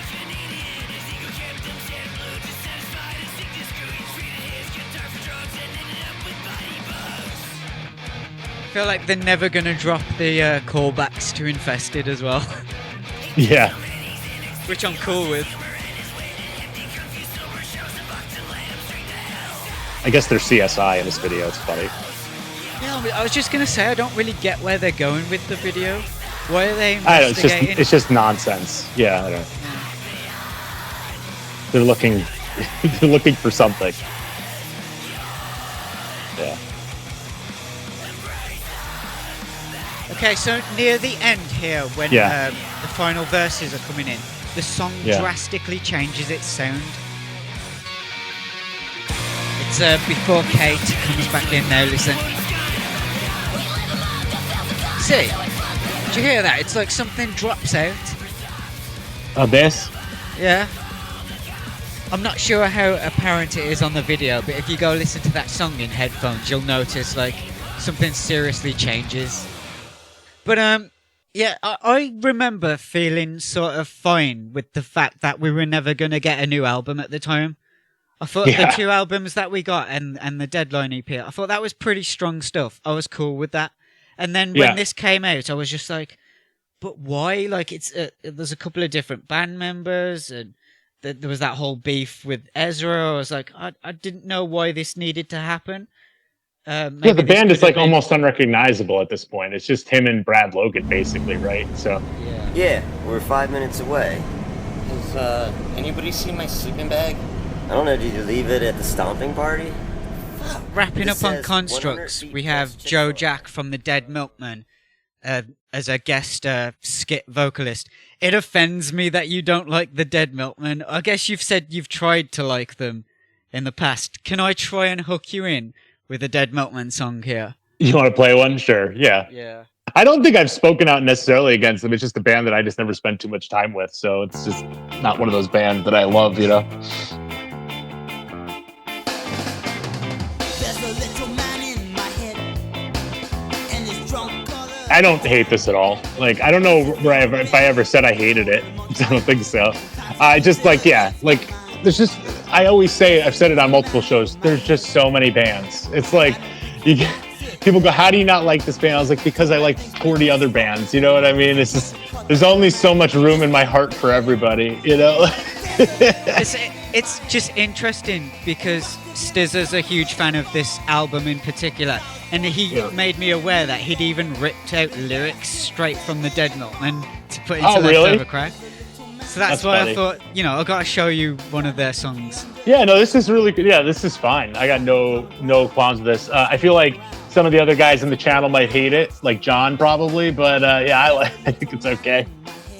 Well, I showed John a more upbeat ska song by them, and he was digging that one. All right, that's good. Really takes its toll. It's enough to make a grown man cry. There's a little man in my head, and I wish he'd find another home. I'll definitely give him another listen. Yeah, Yeah, so the Dead Milkmen are not a ska band, but how would you No. rate this as a ska track?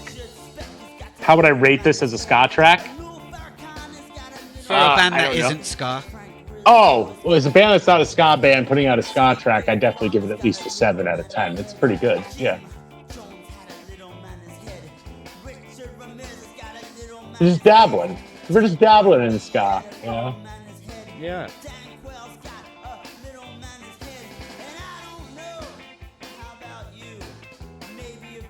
Yeah. So, this is cool. okay, so is it safe to say that Choking Victim or Leftover Crack is your favorite ska band?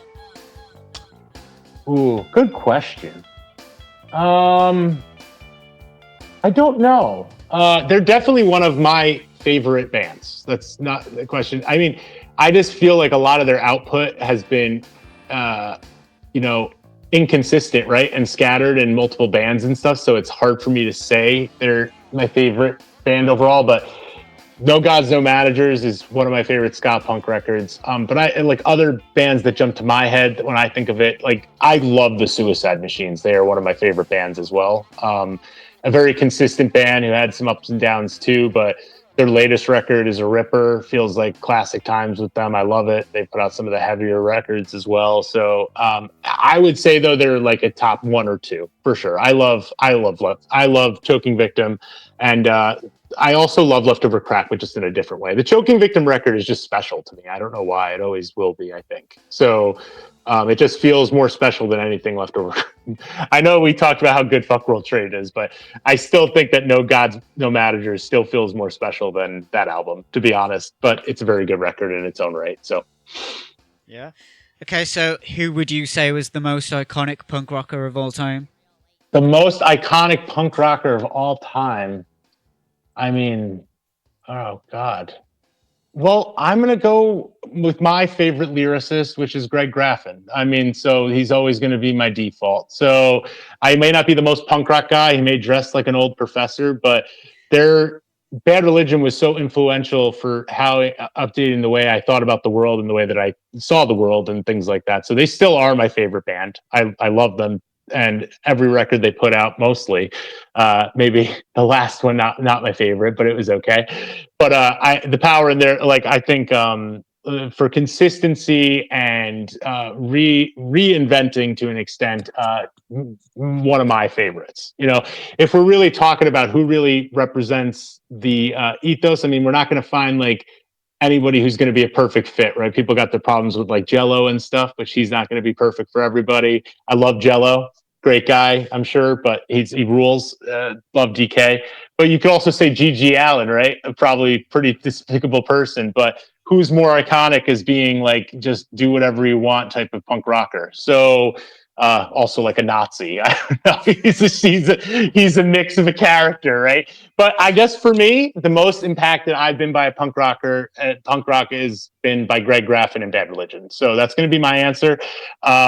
Maybe not the most punk rock answer, but my favorite band, man. So it's hard for me to break away. So I've been dying for somebody to say that. So that's like that's a big Bad moment. Religion. Yeah, hell yeah. Oh, yeah, I love Bad Religion. They're my favorite band. I mean, there's no question. They still, to this day, I mean, I can love other records more than a Bad Religion record for sure. But in my opinion, the holy trinity of their 3 records, like Suffer No Control and Against the Grain it's almost untouchable by any other band, in my opinion. So. Yeah, so we need to touch on the E sides and F sides just before we get out of here. Sure. We get tons of rare tracks on here. A lot of this stuff the both of us had already heard before. Was this a necessary release, do you think? These releases always piss me off because I'd already accrued a lot of these. So, but these were much more important before internet streaming music existed, right? So you couldn't get this stuff. So a lot of these people could not hear any of these songs if they didn't have that prior release or if they hadn't found it. I think in the type of digital world we live in now, these are less impactful. It feels more like a money grab, because they could just put those records out on digital. Like, who cares? They're basically making this so that I buy this on vinyl because it's like, oh, I got to have that record, right? So, but yeah, I mean, it's cool. I don't. I think it's weird to put the. I guess it's the splits. I'm looking. It's like split, and then the 7-inch. So it's a good thing. And then they should have put more of the unreleased songs on here. That's my one complaint, is it's too much of the splits. They have so many more B-sides and crap that's never gotten released. There's not a lot of F-sides on here. So that's a good point, but there's a cover on there as well, that Australian, what was it? The Lay Down Under, the Men at Work, the Men at Work cover. Are we digging that one? Are we thumbs No, down? I think it sucks. Pennywise, I think Pennywise covered it and did it much better. So if you ever had a chance to listen to that, I'm pretty sure Pennywise did that one. Okay. So I'll give that a listen. I mean, Pennywise obviously rips. That's a song more. It's not a song that really lends itself to be covered by a crack rock band to me, but it's not my favorite song on here. But but then of course here's the Abandoned PC coming back out. Lyle Luck, which was Lyle Luck's a pretty good song actually. So that one feels like it should have made it to a record at some point. There's the Infested that we've talked about a million times. That Apple Pie Police. I mean, it's just there's other tracks that didn't make this, and that's kind of a bummer. Like, they should have just did all of that crap and then maybe did a maybe one extra disc or something.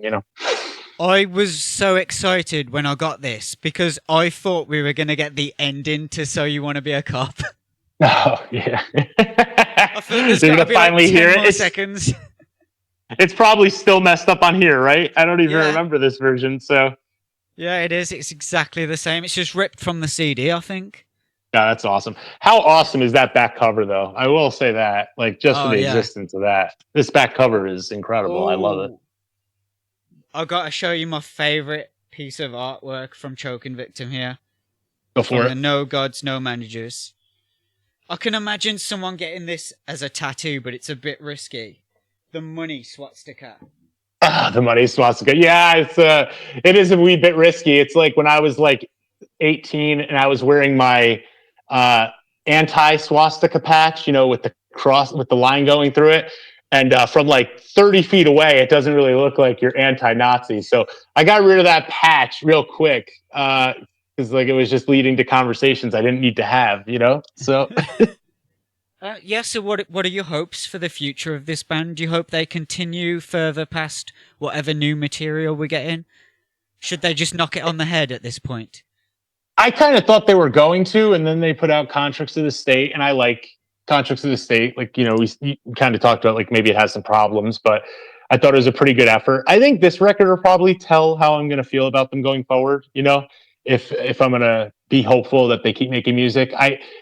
I don't know. I haven't loved it. Like I said, I'm not trying to be negative without hearing the full stuff till it comes out, but it hasn't been something I'm really looking forward to, so it's not a great feeling to feel that way about it. But I'm going to keep an open mind and do it. But I think they probably could have use your term, knocked it on the head after Fuck World Trade, and everyone would have been pretty happy, I think, right? And you just did a new, stuck with doing the Hipsters or do whatever else, right? So yeah. I do want to play one last song to wrap up with. Sure. Let's do since it. you mentioned earlier that you hadn't really listened to this in a long time, this is such a great track. This has to be, I know I talked about Life is Pain being one of the best bass lines. This one has to be the greatest bass line I've ever heard in my life. Okay. From Dumpster the Grave.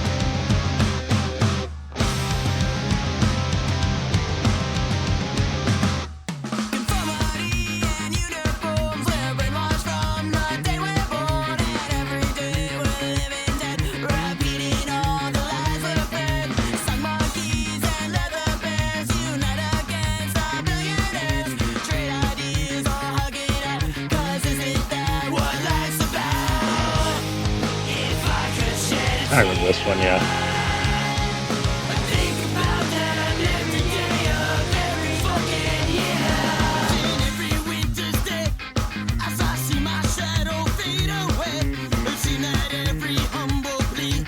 I only don't really like Stizz's vocals so much on this, but that other girl who's doing the vocals, she's incredible on this one, and again, that bass line just stays with me. It's a good song. Yeah, I don't know why I didn't like. I kind of just fell off of this band. Like honestly, it's like one of those things where it was just like kind of my interest had moved. I think this is also like I'm looking at when this came out and like when this band was really active. This was like when I was like finishing college and then moving across the country and doing things like that. So a lot of this stuff kind of slipped through. But yeah, this is a pretty good record. Which album is Zombie Christ on? I love that song. I was trying to think of that one. It's on Until We're Dead? Okay, so yeah. I do like Until We're Dead quite a bit. So it's a good record. It's just I just never spent a lot of time with like the second and third records too much. So I should go back. I'm wondering if you have that record, the Look Who's what's it called? Look Who's It's not Look Who's Talking, is it? Oh yeah, the 7-inch? What's it called now? Wait, is it wait, is it no, the kids are gonna pay? Is that what you're talking about? Or what are you talking about? Yeah, there's a song on there, isn't there? Look Who's something or other. Look Who's Talking Now. Yeah, it's on here. Yeah. That's it. That's rare, isn't it? This is rare, I think. Yeah. I didn't really think anything of this. Yeah, there's 1,000 of these. I think I ordered this off of Interpunk or something. You know, so like, or I got it from a show, but I don't think so. I think it was probably something on mail order. So yeah, this is, I think, relatively uncommon. It's got the F minus. It should, I think. Let me see. Nope, actually, no insert. White vinyl, I think, right? Yeah. Black Noise #1. So I think this was Brad's record label that he was trying to get off the ground. So that's pretty cool. Yeah, it's a good cover. F minus covering 7 seconds is on here, which is pretty cool. Pretty mediocre Morning Glory song on here, to be honest. Look Who's Talking Now is okay. And then Been Out of Shape, I don't really recall that song too much. So, but yeah, this is cool though. I mean, I kind of like this is kind of like a lost element, I think, now in music. Like we don't get a lot of compilations anymore. So 4 bands doing 4 songs on an album is kind of fun, you know? So yeah. Have we missed any records there that you wanted to show off? Oh, stuff here. I have everything out, but like, I mean, stuff we didn't really talk about.